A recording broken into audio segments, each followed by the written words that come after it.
Hi, good morning, everybody. This is Pastor David, and this is the virtual Spiritual Saturday Book Club.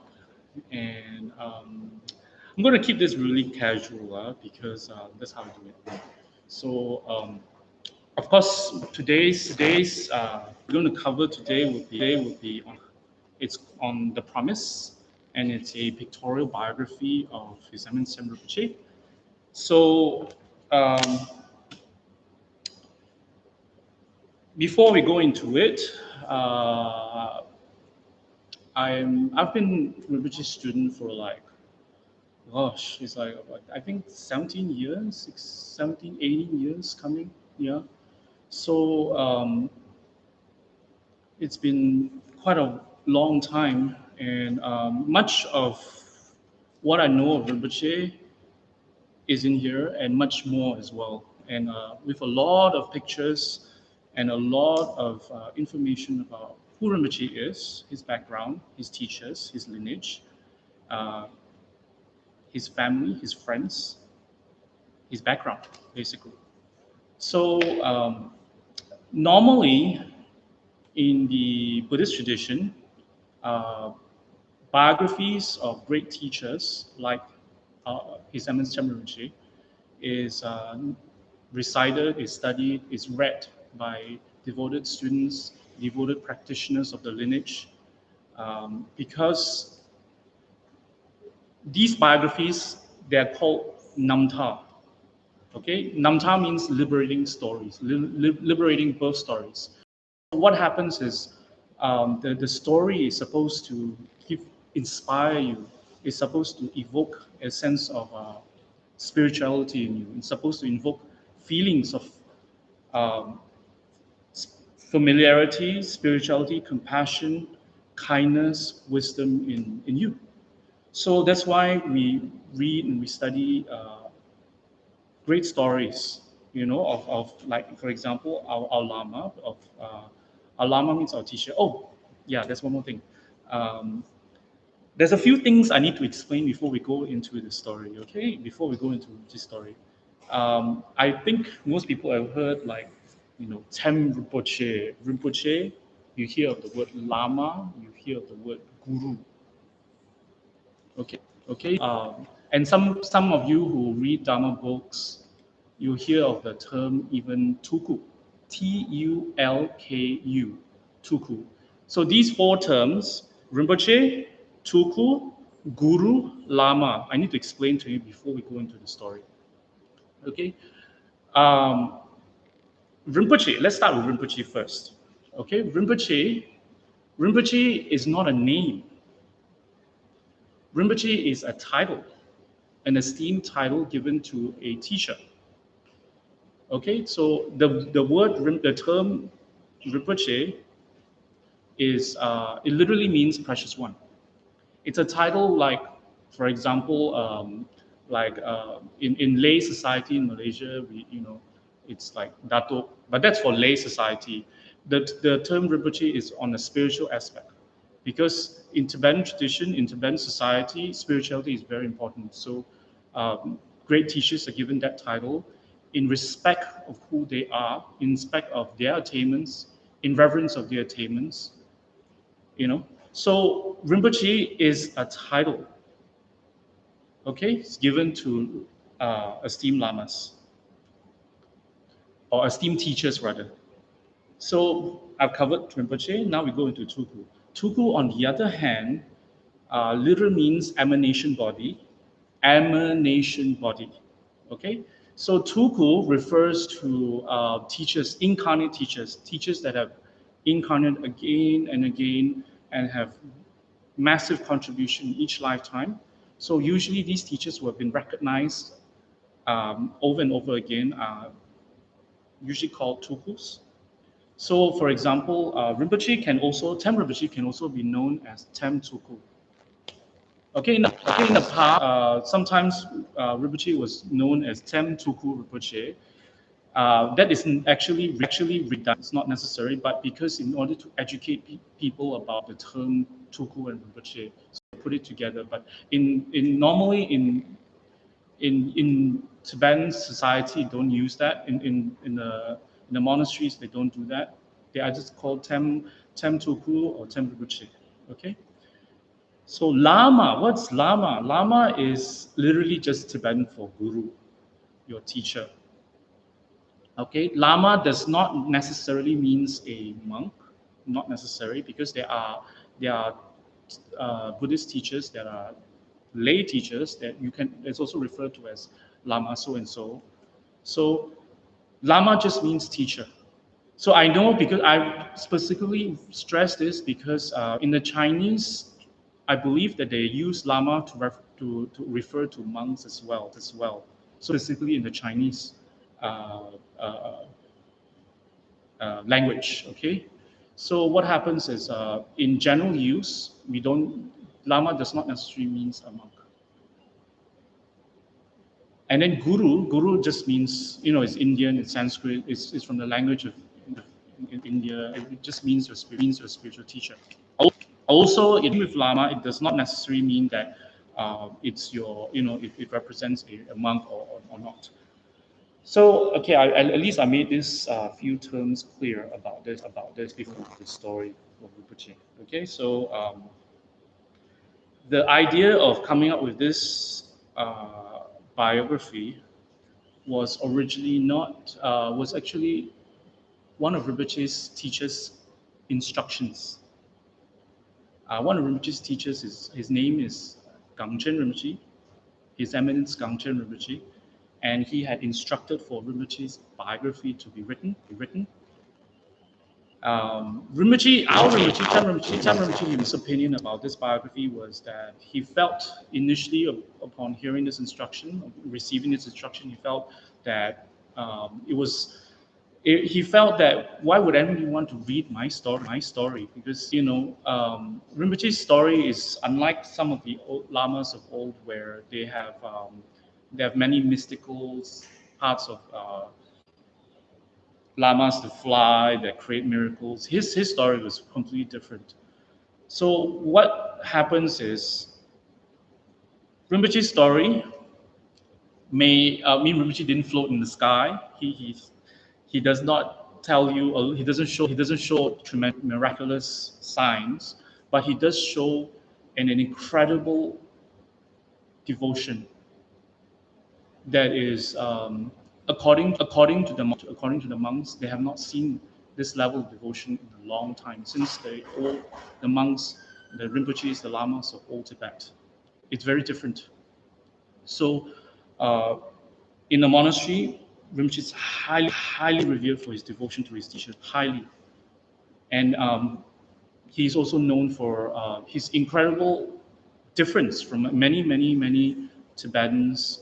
Usually what happens is you see Tibetans these days, either from usually in the diaspora in India, what they aspire to is to work their way towards the West, okay, to find a way to get a green card, passport, whatever, to live the American dream, the European dream, whatever it is. And Rinpoche, on the other hand, was reversed. He came from the West. He was raised in the West, which we will go into. I was just going to go briefly. I'm just giving you a highlight of Rinpoche's story. He was brought up in the West. Okay, so and he experienced the American dream, so-called, and the dream of the living in modern society, growing up with modern education, and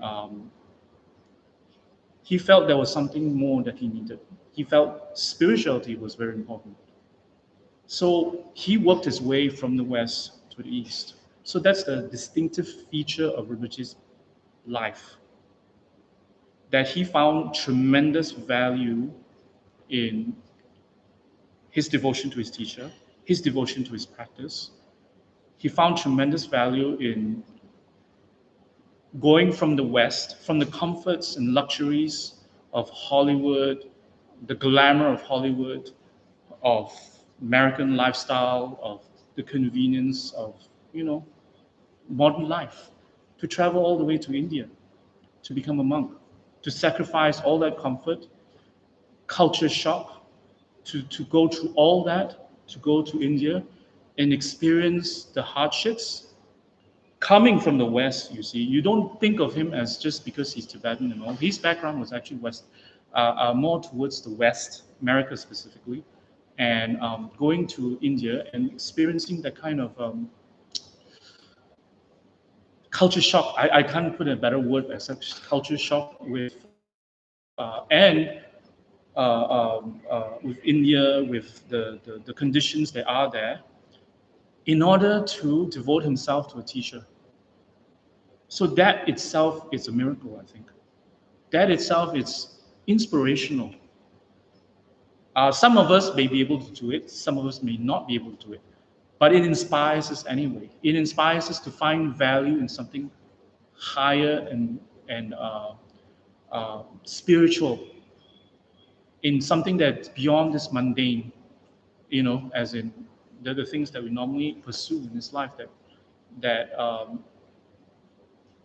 brings us temporary happiness, brings us a lot of unhappiness, problems, to look higher. He's giving you a different perspective through his life story alone. So Rinpoche's life story has tremendous blessings, tremendous lessons that we can pick up. So I wouldn't read to you word for word, because I don't want to. Might as well you just pick up the book and you read yourself. But please do that. Please read word for word on your own, okay? It's worth it because there's so much to glean from this, about, if you are interested in Kachara, if you're interested in Dorje Shukden, if you're interested in Lama Tsongkhapa, you're interested in meditation, you're interested in being happy, you're interested in finding the solutions to the problems of your life, there's plenty to offer in this book. You just have to pick it up and read it. And you can pick up the book, of course. Right now it's on lockdown, I know. So you can get the book from vajasecrets.com, or you can go on Rinpoche's blog and read, because there are many articles already in the blog that talks about Rinpoche's life. Plenty of pictures too. It's not just all words. I know some people are like, oh, have to read, oh my God. Actually, by the way, it's half Chinese and half English. Am I right? Oh, yes, I'm right. So, this is Rinpoche's biography. So, generally, it follows a order, a chronological order, of course, from as should per tradition, it goes according to Rinpoche's spiritual lineage, his incarnation lineage. What's that? In the Tibetan tradition, they have a method of recognizing incarnate lamas. That means that lamas like Rinpoche have been reincarnated again and again, and doing and performing the same type of benefit. Whether they're recognized, many incarnations, especially the earlier ones, nobody go out and recognize this lama. Oh, you're so and so in your previous life, so you have to have this title. No, many of Rinpoche's life came back on their own and established their legacy in this manner. So Rinpoche's one more thing I need to explain about incarnation, Lama's incarnation, is that what's the difference, between Rinpoche, a Lama's incarnation, and us? We also come back again and again and again. So what's the difference? I'm telling you this, I'm explaining this because this thought came to me. What's the difference? So if we come back and Rinpoche come back, what's different? So what's the difference between him and us? So basically, a Lama who has been recognized in the Tibetan tradition has exhibited attainments of control. Yes, control. Control over where they will take rebirth. They will come back, but they come back in full control, with full aspiration of what they want to establish or what they want to do in that lifetime, according to what is needed. So for us, we do come back. not on the force of our aspiration. Oh, I want to be born, in Japan. I want to be born in China in a rich family. You make this wish again and again and again, but you are still compelled by karma. So there are many signs of a lama who has full control. And in the Tibetan tradition, the monastery, the monks are able to establish that. And this is confirmed by a protector of the monastery. In our case, is Dojo Shukden. So Dojo Shukden has recognized Rinpoche's incarnation light. Okay, so what happens is, according to the biography, there Rinpoche's line is long. Four together, including Rinpoche's 25. What happens is, starts off in India with Zangmo.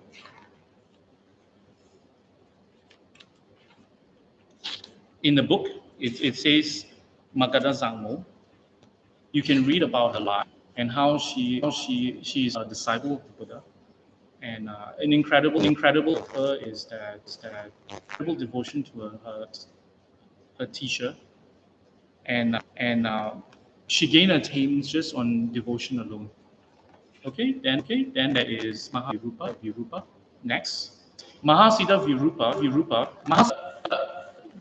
I use these terms Mahasiddha, incarnation, Lama, Rinpoche. Don't get confused, okay? Mahasiddha Virupa, he's an Indian master and meaning a meditational master who has developed tremendous power, spiritual power.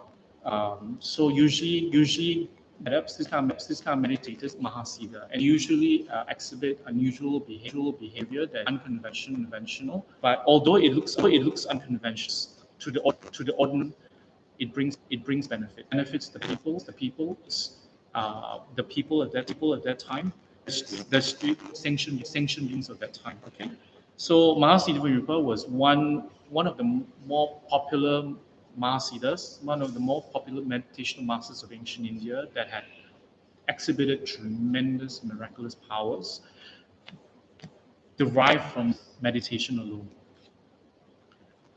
Okay, so then there's Tony Sambota. Tony Sambota is a scholar. He's as a scholar, or having developed Latin letter, the script. Tibetan script was developed to accommodate two things: accommodate the spoken language of the Tibetans at that time, and also to the English. So because it's bent off, it lacks, but it's easier for centuries of great translator after him to translate the text, the scriptures from India. So his contribution was tremendous with the Buddhism in Tibet. Oh, by the way, anytime if you want questions, please let me know, because I have someone here I've been here who will let me know. It's on and on. You get lost, or before you question, or you want to add, or you want to comment. I don't know if anyone's awake right now. I was awake watching this, but even if you are, you can watch this later also. No problem. I'm sure it'll be available. So what happens is, all the names first. I don't go into each individual. After Mahasiddha, we have Tony Sambota, we have King Sun, Mahasiddha Naropa. We have Lotsawa Era. We have Sri Bhadra, Sakya Pandita. After that, Vindru, Yeltsin, pensions of Emperor Kangxi, not Tibetan, Chinese, or rather Manchu. Emperor Kangxi, Genune, these are which is incarnation. So why I track all the names is because I wanted to go into two in particular actually. Over the years, right? Rinpoche so many incarnations, but from memory, because I've known Rinpoche for so long, and from memory, I often heard she is particular incarnation relates to. From memory, I remember Rinpoche often talk about Naropa, and it's an interesting, has a very interesting story, and his story is very popular in the Tibetan Buddhist tradition. Naropa is known to be a dawn disciple, meaning nothing about him on being his teacher, and his story was pure devotion, and she taught in the monasteries, it's referred to, it's lauded, it's scholars and all the praises to Naropa of how devoted his teacher, how hungry he was in his devotion, and like that part of Naropa, he relates to that part of Naropa. He feels strongly with that part of Naropa because that's who Rinpoche. He feels very connected, being devoted to his teachers. Because for Rinpoche, teachers are like for us, have Rinpoche, our spiritual teacher. We tend to develop this relationship where he is a figure of like that of a like a cool teacher. We respect. But for Rinpoche, respect is a practice of awareness. It's a practice of determination. It's something that comes to mind often, and it is also a source of inspiration, as I'm sure for many of you guys too. So in knowing who Rinpoche is for us, right? In knowing the story of Rinpoche, it helps our practice as well because it will inspire us. It becomes a source, and that's what Rinpoche very over the years. Although some of his teachers Rinpoche have spent time with. For example, Rinpoche's main teacher, he didn't spend a lot of time, but with this teacher lasts his entire life, and is also a sense of his inspiration.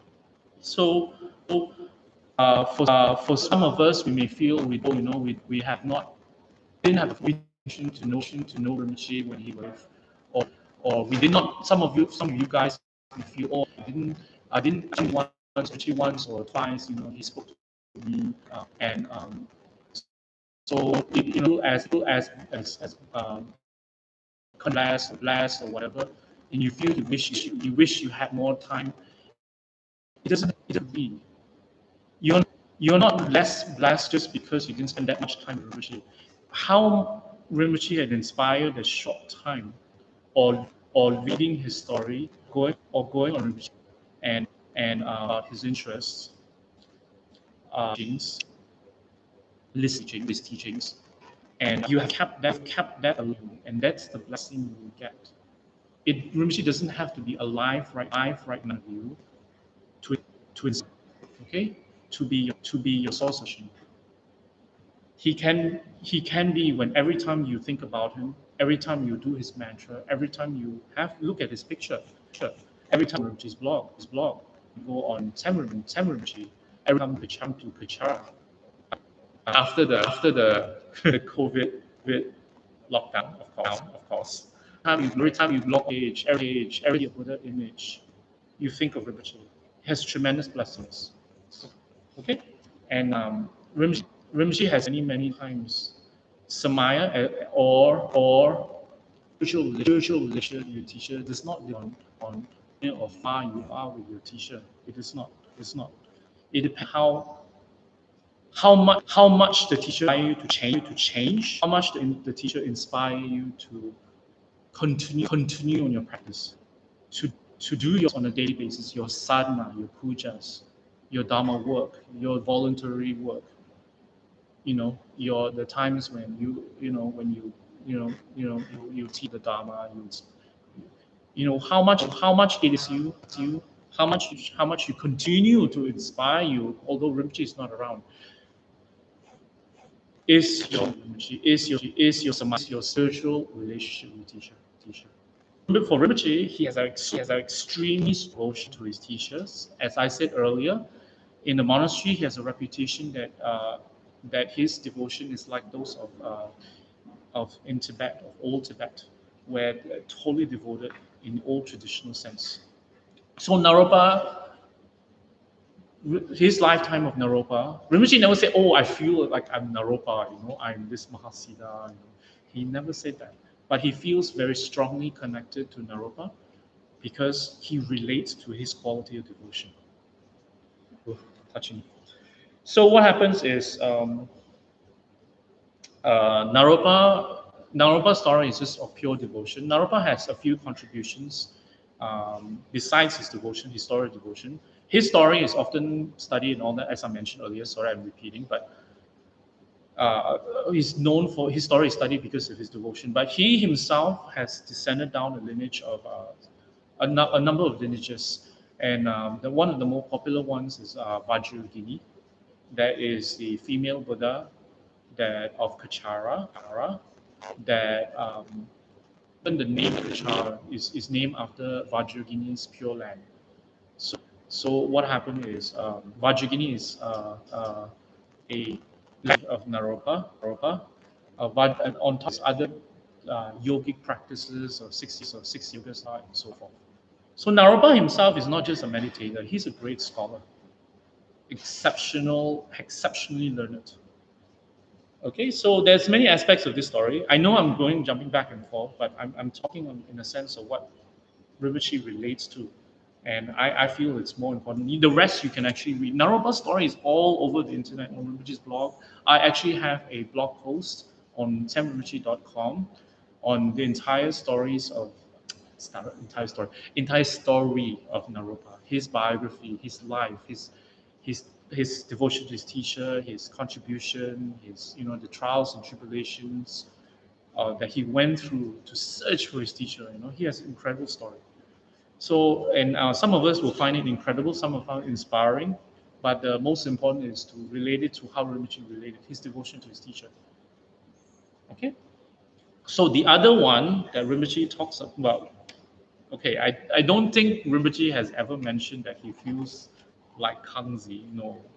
But this is my interpretation because over the years, Rinpoche has developed Kachara organization, and Rinpoche's vision of a Kachara is multidimensional.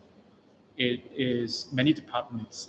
It comprises of many departments, from Kachara Soup Kitchen to Kachara Forest Retreat to Kachara House to different departments doing various activities. And the way Rinpoche manages all of these departments kind of reminds me of how a Chinese emperor would.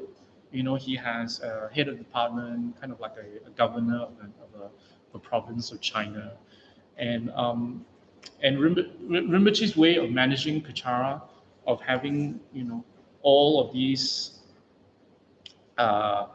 department heads come and have a meeting, and then discuss plans, future plans. So let me tell you a little bit of Kangzi. I have been reading a bit of Kangzi's life.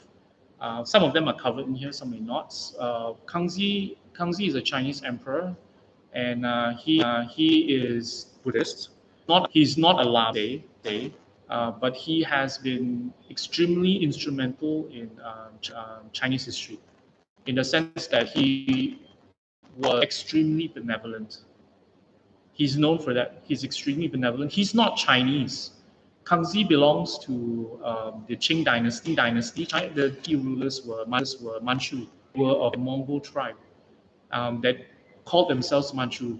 And just a little trivia: Manchu actually was taken from the word Manjushri, not Manjushi's name, the Buddha of wisdom. So they took Manchu. So they relate to. They identify culturally. They are ethnically Mongols, but religious-wise, they are Tibetan Buddhists. And Kangzi himself was an extremely benevolent ruler, and he did a lot of things he's a frugal ruler, very hardworking. And I see that in Rinpoche because Rinpoche is extremely, um, how do I say this? Workaholic? Yeah. So I see that when I read Kangxi, I relate because among all the Chinese emperors, Kangxi is known to be a workaholic. What Chinese emperors do is that they usually hold court. So they come to a particular part of the palace where they meet dignitaries, they meet officials from all over. And in those days, there's no phone, there's no WhatsApp, there's no Skype, there's no internet. So people have to come. Okay, officials have to come and meet the emperor in the palace, and to receive. So they give a report. I think it's called a decree. So they give a report in a written form, and the emperor will read it and will give his instructions, his decree, and then they will carry it out and they report back and forth like that. So Kangxi is known to be extremely diligent. He will be on time every single day. He doesn't take breaks. He's known for that. He doesn't take breaks. He comes every day, receives, and then he'll stay to quite late. And the Chinese were during his reign, the Han Chinese were how do I say this? They were impressed. They were impressed. They were very happy, and at the same time, they were also suspicious because he's not Chinese. He's not a Chinese ruler. So it's only about 2 or 3 generations since the Manchus took over China. So what happened was Kangxi knew that. So what he did was he would create massive intellectual projects, because the Chinese are, especially the Mandarins at court, they are intellectuals. I think there's a Kangxi dictionary, even until today. It's a Kangxi Chinese dictionary. So he told the scholars them, okay, create this time for us to have a dictionary. So he made sure that this project was carried out. People were his Mandarins, his people were happy to engage in this project. It showed for the Chinese, it showed that the emperor respected the Chinese culture, and for the Mongols, it's able to handle the Chinese Mandarins, because it's not easy at court.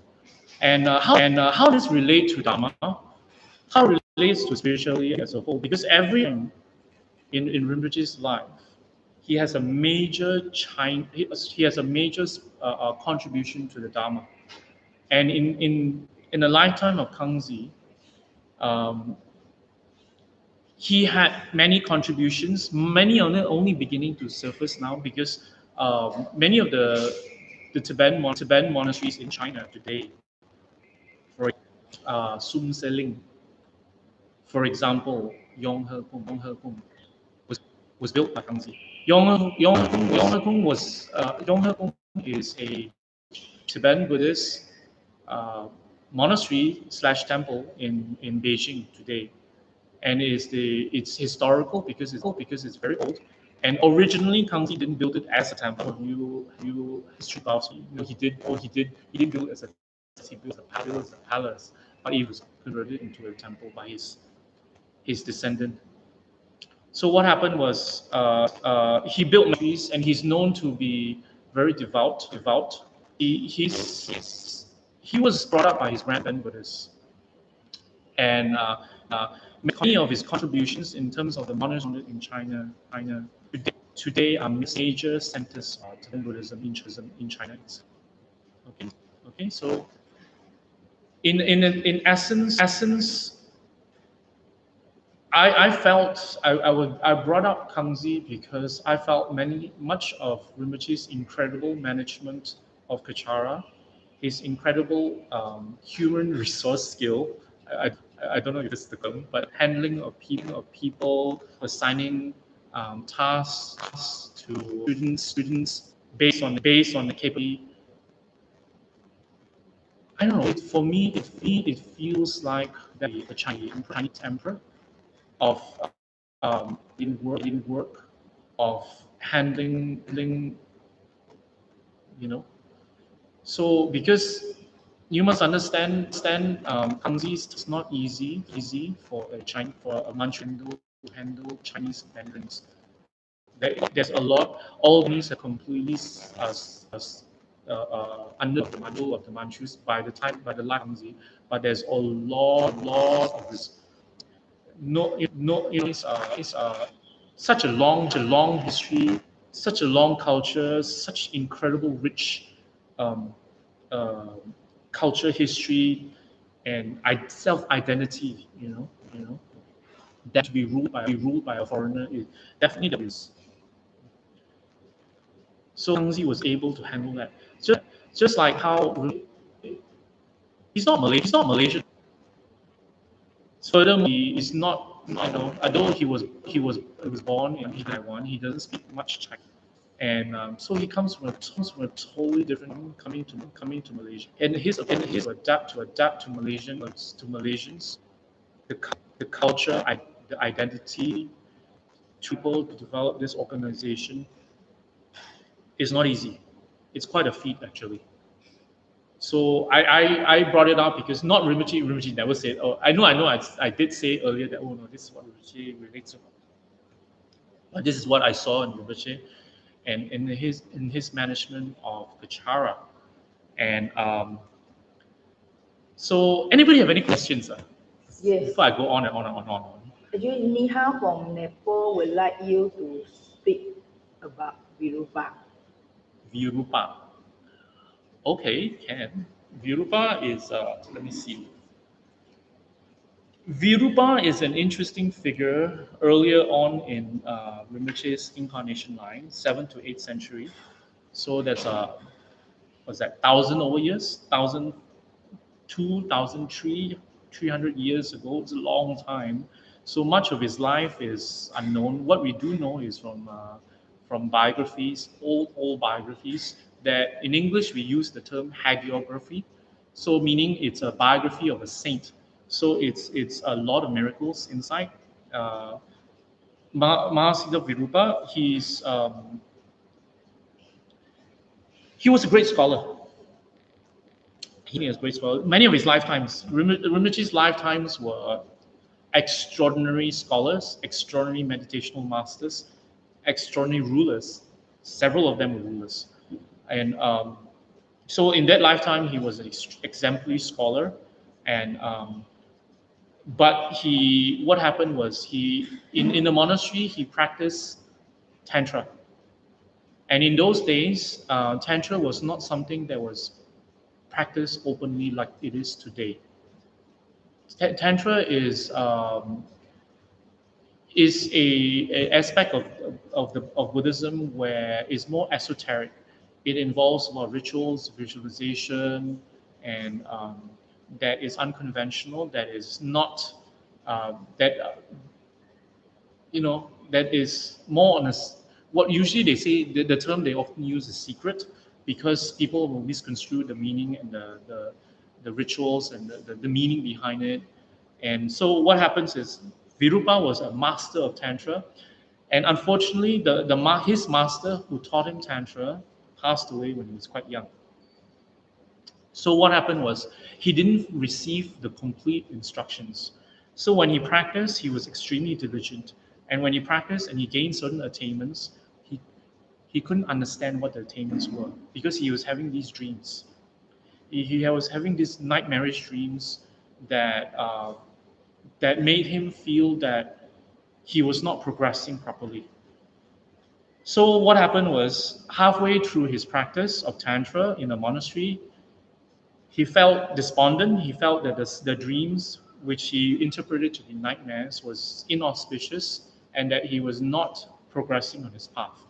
So in a fit of one day, in a fit of desperation, frustration, despair, and he had no one to turn to because his teachers had passed on.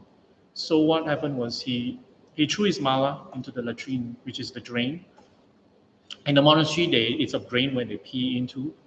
Sorry, mind my language, where where they relieve themselves. So what happened was he threw it because he felt that maybe in that lifetime he felt that he couldn't progress on the path, so he wanted to give up his tantric practice.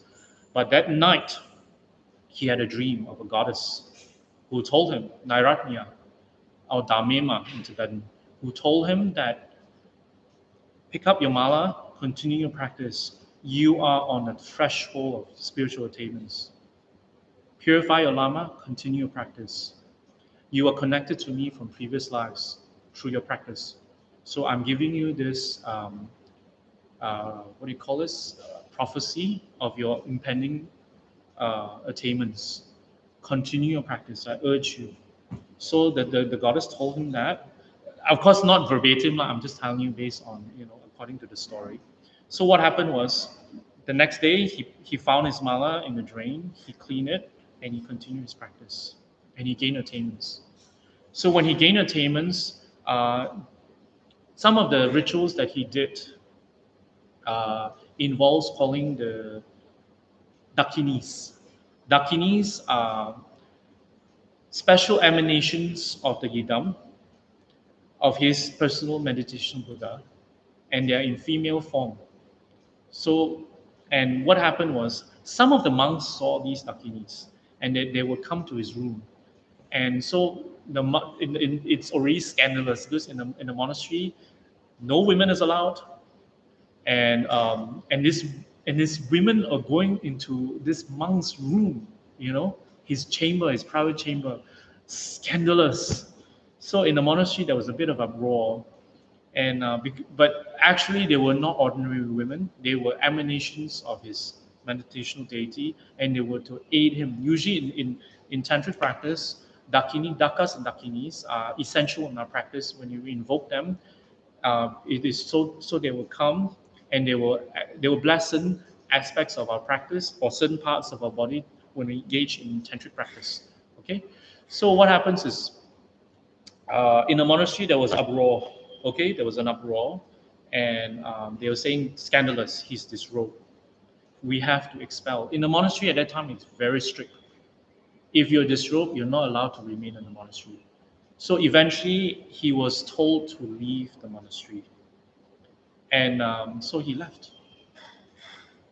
And just before he left, he showed one miracle in which he jumped over a very tall wall of the monastery. This is Nalanda Monastery, by the way. Nalanda is one of the largest monastic universities in the world, in ancient world. Okay, it's literally like a city in itself. And so he jumped, he showed a miracle, and he showed basically after that, the monks saw, they realized that he had gained attainments, and they begged him to come back. He didn't. Why he didn't? Because he himself felt it was time to, his destiny was to travel as a wandering yogin. And so he was known as that. He was known as the wandering yogin. He was known as Virupa, the goited hero, the bad man, Viwawa. He has many names because of his reputation at that time in the monastery. And so he traveled and he showed many miracles. And one of the miracles, there's many, but one of the main ones that he's known for, and that's why when you find many images, statues, paintings, he will always be holding one of his hands up in the air in this gesture. In this gesture, which is a gesture of threatening, is a threatening mudra. Mudra is a symbolic gesture in ritual, in Tantra, holding up to the sky because he stopped the sun. Um, he came to this kingdom in India. At that time, India was not a unified uh, country it is today. It was made of many kingdoms. Some of them are just city states. What is a city state? A city state is just one city and it's a kingdom of itself. So he came to this place and then he went to the bar. And when he went to the bar, the tavern, he was told to, no, he went to, that time he was no longer a monk, so he went to drink. And when he drank, he kept drinking and drinking and drinking non-stop. So what happened was the barkeeper, the bartender was a bit afraid because, well, you drink so much, are you going to pay? Do you have enough money? So it was voiced to him, and he said, "Don't worry, I'll pay when He put a dagger, and then the shadow, when the sun reaches here, I will pay. So when he did that, he already stopped the sun through his miraculous powers. Of course, he didn't do that. The Lamas Rinpoche told us that he didn't actually stop the sun. He created an illusion based on his meditational attainments. He stopped the sun, and he kept drinking and drinking and drinking and drinking non-stop. So for a number of days, so the sun was up in the sky, and in the whole kingdom was just, I mean, afternoon, day, all night. People couldn't sleep. People couldn't work. The crops, the plants were all dying, and people were frustrated. People were angry. People were pleading with the king, please do something. It's all because of this yogin and this bar. So the king came to him frustrated and asked, please release your spell. We need the sun to go on its path, continue on its path. So when the king made his request, he stopped. He released the sun, and the whole nation, the whole kingdom became his disciple. So according to the Lamas, in those days, in the earlier days, miraculous signs, miraculous abilities was enough for people to have true faith in the Lama, true faith in the Guru, to have unshaking faith, to have faith, basically. So, but these days, the Lama said people's merits are lower, people's karma, good karma, are lower. So, to have faith in miraculous signs, so some people, maybe some will have, but most people will have doubts. So, when Lamas create miracles, people more often have more doubts than faith. So Lamas these days will manifest less and less miracles. Instead, they would have to teach more.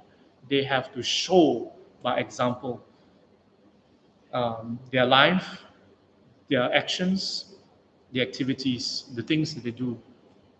So you'll find that, like for example, Rinpoche's incarnation line, you see the later incarnation will be more about teaching, less about miracles. The earlier ones, like Virupa and all that, you will see more miraculous signs, because at that time that was all that's necessary. So these days, people are more educated, people are more secular. So miracle signs are, dime a dozen. So some, David Copperfield and all that can create a miracle. They're not even teacher, they're not attained. You know, so people often have doubts in monks and nuns who, and great teachers, incarnate lamas who show miracles. So people rely more on the fact that their teachings, their actions, their activities, their devotion, their character, to inspire them to practice, to show them that by example. So that's the story of Virupa in gist. There's more details. You can read it in Rinpoche's biography and also elsewhere. Okay, any more questions?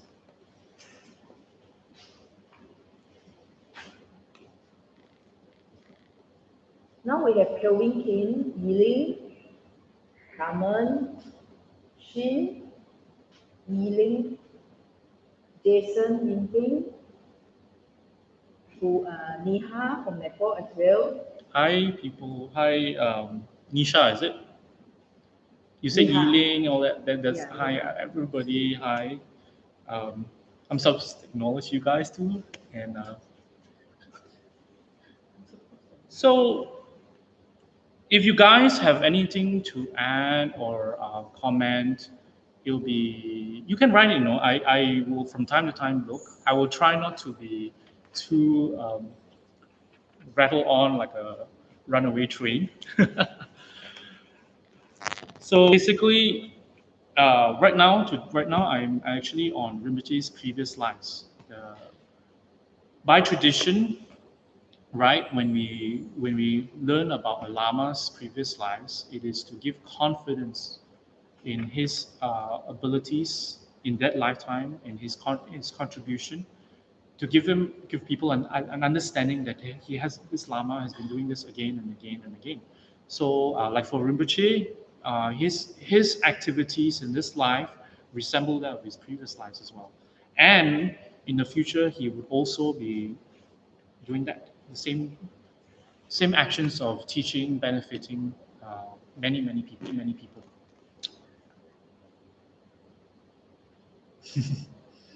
Okay, so no questions. No questions so far, but I'm happy in. I'm still trying to get used to talking to a camera. I'm better with people because I see people's expression, whether they are a particular aspect of whatever I'm saying is. Oh, I have a question. Why is it that Rinpoche? This is from Yiling. Hi, Yiling. Why is it that Rinpoche and his incarnations have short lifespans? Okay, I have two answers to that. Um, one of them is one of them is to do with the merits of the students, right? The merits of the students, meaning what's merit? Merit is a invisible force like karma. Karma is an invisible force. It's like gravity. You feel its effects, but you cannot see it. But you feel its effects. Merit is the same thing, but merit is not karma. It's not the same. Okay, merit is a force that you generate through virtuous actions and it's dedicated towards your enlightenment. So the purpose of merit is a type of, you can say it's a type of karma. It's a type of karma that's directed towards one's enlightenment. Because it's directed towards one's enlightenment, it can never be exhausted until you become enlightened. Okay, so in this case, the collective merits of the students, okay, the disciples of this Lama, of Rinpoche, can only sustain Rinpoche for this amount of time. And it's not that Rinpoche wants to leave. I know some people are saying, oh, Rinpoche has control, right? Yes, Rinpoche has control, but you must understand that also it depends on our merits to be able to sustain Rinpoche being with us. Rinpoche will be always, he will come back again and again. So what happens is the amount of merits we have for Rinpoche allows him this particular amount of time. So why is it that Rinpoche, this Rinpoche, some Rinpoche has long life, some Rinpoche has, depending on their work, the scope of their work, and what they do. Because some lamas, some like Rinpoche, like for example, Rinpoche's contribution, the full scale and depth. Many people have only a glimpse of it, all based on what we see on online, based on the organization, the buildings, the structures. But there's a lot of things that Rinpoche do behind the scenes that we don't see, that helps the lineage, that benefits so many people. So that kind of benefit requires a lot of merits to sustain. Anybody doing any sort of benefit, you need some sort of merits, some sort of immense huge amount of good karma. So for us, the students, we only have Rinpoche for this amount of merits, this amount of time. This one answer, okay? Based on their merits, the merits also comes, by the way, there's also another dimension to it. Not just the merits of the student, it's also the samaya. The merits come from the samaya of the student. I know samaya is a big word. You may grapple with the meaning of this word. Samaya is not a mystical force, the force, like Star Wars, the force. It is actually our spiritual relationship with Rinpoche. And Rinpoche has defined the spiritual relationship is not how close or how far you are with Rinpoche. It is how much you have changed, transformed, and practiced the Dharma. That is your connection to Rinpoche. That is your samaya. Okay? So there's this dimension that translate into merits. Okay? And then this one answer. The other answer is Rinpoche is a Lama of full control of where he goes, where he takes rebirth. And he has a certain planning, I feel. He has a certain planning in which he may plan his incarnation, just like the Dalai Lamas, the Panchen Lamas as well. They time when they take rebirth, when they pass, to coincide with other lamas in a kind of like a bigger picture. Because Rinpoche introduces to this bigger picture thing, where all the lamas actually in the world actually work indirectly, hand in hand, especially within a particular lineage to sustain the lineage. Because why? Each lineage is sustained by the high lamas, by the practitioners, okay? But more importantly, the high lamas who will propagate the lineage, the teachings to the disciples. So what happened is Rinpoche is, I feel he is timing his passing and coming and going, meaning his death and rebirth, based on the other lamas, so that when he comes back, so the lamas are there to, the other lamas that will be his teachers, to pass the lineage. So the timing must be right, so that they are in their prime, able to teach, able to transmit the lineage to him. So he will hold it while they grow old and pass. So they take turns, they pass the torch to each other. So there's a certain um, timing involved in this whole thing. So it's some people will struggle with this concept. I understand. This is what I believe. This is what I feel that Rinpoche is doing, and with his lifespan, and at the same time, it's also the merits of the disciples. Okay, so it's not one or the other. I feel it's both. So these are my two answers for Yiling's question. So, any? Oh, more questions. More questions. JC, go. Go. Hi, JC. So, JC Go asked this. How it means by, I think what you mean is what you mean by samaya. How to hold a good samaya. Okay, that's a good one. I actually explained the samaya.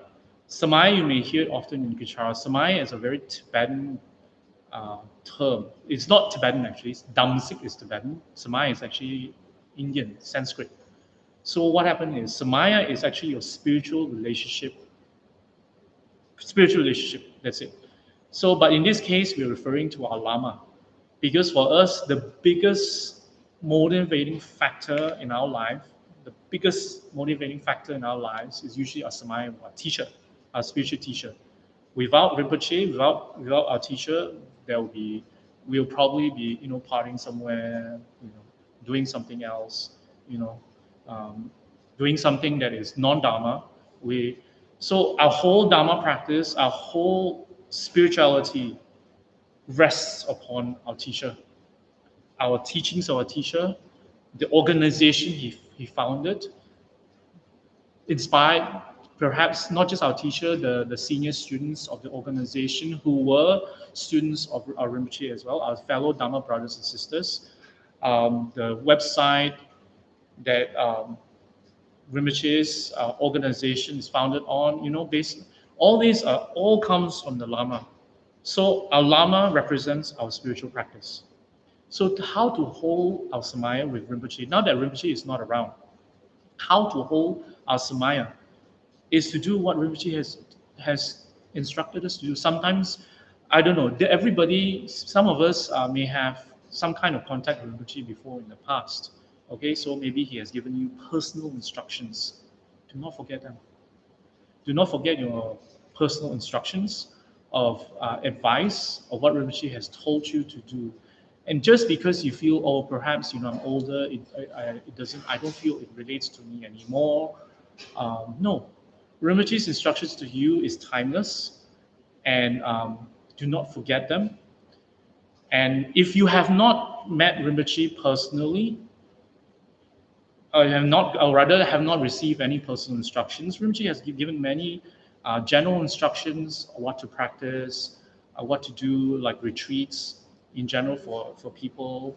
Um, Even if you have found some meaning, found some relief from Rinpoche's teachings, and found some kind of comfort in Rinpoche's teachings, is to go all the way to pursue it, to find more, to pursue it, meaning to explore the teachings further, because it is not just for now. Because our lives are usually full with ups and downs.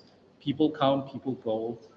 Relationships, career, problems, difficulties. we'll always need some sort of inspiration, and there'll be no inspiration that will be greater than your spiritual practice, your spiritual path. And since you have begun it with Kuchara, with Rinpoche's teachings, with perhaps Rinpoche's YouTube or his blog site, or you know whatever it is, the pujas, the activities of the various departments, to explore further, to go into it, to find something that you to develop it further. So when you go into the teachings, and you to do the pujas, you do the retreats, whatever it is, to explore it. Why not? You have nothing to lose. And not just, don't look at it as in, I have to sacrifice my weekend time. It's an investment to your happiness, an investment to your ability to help someone, your family members, your friends, because we'll always have problems. Look at this perfect time now, when we are so free at home. How much TV can you watch? How much Netflix? How much YouTube? I don't know. I get burned out sometimes. Take a break from Netflix, YouTube. Um, uh, Take a break from cooking. I don't know how much things can you cook. Please don't cook all your food. I don't know how many more days. 20 days, 18 days of 18 days of, I don't know, I could be wrong, okay? Don't crucify me just because I got the amount of days wrong. Of, being in this lockdown at home, do something different. As Rinpoche say, be different, be altruistic, be spiritual, explore the blog site. There's so much articles in there. And you don't have to read everything in one day, just one article a day. Click around, see which one, sticks out for you. Read it, comment, go on Rinpoche's YouTube, listen. If you're on the US thread on WhatsApp, Kachara US thread WhatsApp, which we have, in which me and Pastor Sengpiao and other pastors and Bing Kui and other senior members of Kachara put up, teachings, YouTube links, explore, read, and join the activities. Right now, it'll be online. You can go on Rinpoche. By the way, there is a blog chat on Rinpoche's blog that we all can go and explore and chat, and spend some time and explore. Explore this, because this is what I mean by holding your samaya with the Lama, because you have found some inspiration, you have found some relief, and he is your spiritual teacher, for you know whether you fully understand it or not. Even after all this definition, I'm sure some of you are still hazy about it, but the idea about it is spirituality. Your connection with Rinpoche is none other than spiritual, because Rinpoche is not here anymore, and he will be back. We, the senior students, are making sure that we are carrying out certain instructions right now to ensure that Rinpoche will be recognized in the future and brought back. But in the meantime, equip yourself, learn up, be inspired, do something different, do something more than just cook and clean at home and get bored and complain. And sorry, I'm not trying to be judgmental here. I also go through the same thing, but do something different. Explore. And there's articles. Not everything is just Dharma per se. Not everything is deep Dharma. Some of them are very motivational. Some of them are very new age. Some of them are spirituality in general. Some of them are paranormal. I know paranormal is the thing. Everybody loves JP's video. So me too. And I'm dying to hear more of his stories, and so are you. And explore, because there's so many dimensions in spirituality, in Dharma, in your connection, in holding your samaya with Rinpoche. You just have to do that. Okay. Martin have Hey. another question. Right. Okay, Pastor David. This is for Martin Chow. Hi, Martin. Nice to see you here. Pastor David, referring to Yiling's questions, if in general we did not have sufficient merit samaya to keep the 25th Rinpoche for longer, What would ensure that we would have the merits to draw Rinpoche's next incarnation back into our lives? What would that Rinpoche would, okay, before we make sure that Rinpoche, more importantly, right, is when not Rinpoche, how long Rinpoche will be in, in this next, how long he will be with us. More important is to find his incarnation right now. Okay, so to have Rinpoche's incarnation recognized and brought back requires the help of all of us. Every single person who identifies himself as a Kacharian, as a student of Rinpoche, as a friend of Rinpoche, what kind of force we need, what to do is to contribute, to learn and contribute, whichever way, whichever capacity that is available to you. When I say contribution, I do not mean just financial. I do not mean just you have to be a pastor or a serious member of Kachara, or you have to, be someone who have a lot of free time. Whatever time you have, whatever capability you have, because there are many people with many resources. You just have to connect. So if you find that of Rinpoche's teachings are of value to you, of some kind of impact, influence, inspiration in your lives, and I'm sure you want to see that continue in his next incarnation, with his next incarnation. So be a part of it, or be a part of him coming back. So when we create the causes for Rinpoche to come, when he's recognized, then we will also create the cause for him to live long. So more importantly is to create the cause right now for Rinpoche to return. And that is right now specifically okay. It is to do with Rinpoche's stupa per se.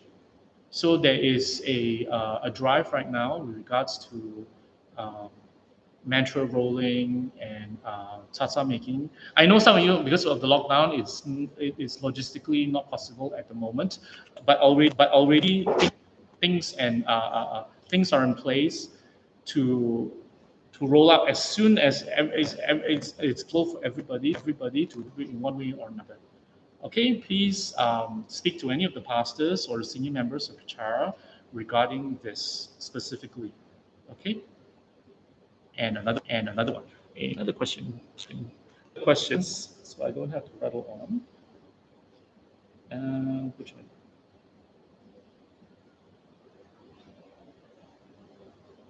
Okay. Hi, Kelvin. Right? Kelvin Keen. Kelvin Tan La. Kelvin. I have to tell you that Kelvin says, I have to tell you that I was really fortunate to have met Rinpoche. Okay, that's Kelvin's comment. Yes, you're very fortunate. Even if you feel that even if you have not met Rinpoche, you have met him online. You can meet him again on YouTube. Um, the purpose, the idea of meeting a Lama is for the Dharma, is for your spirituality. So you still can meet him. Even right now, you are meeting him through me relaying to you about Rinpoche's life, his qualities, and how to develop this relationship with Rinpoche, this spiritual relationship. So you are meeting him through my words. I know I'm not a fantastic vessel and representative of Rinpoche, but then we'll do. It'll do. Okay, so the next comment is from Nihal Bikram Brana. He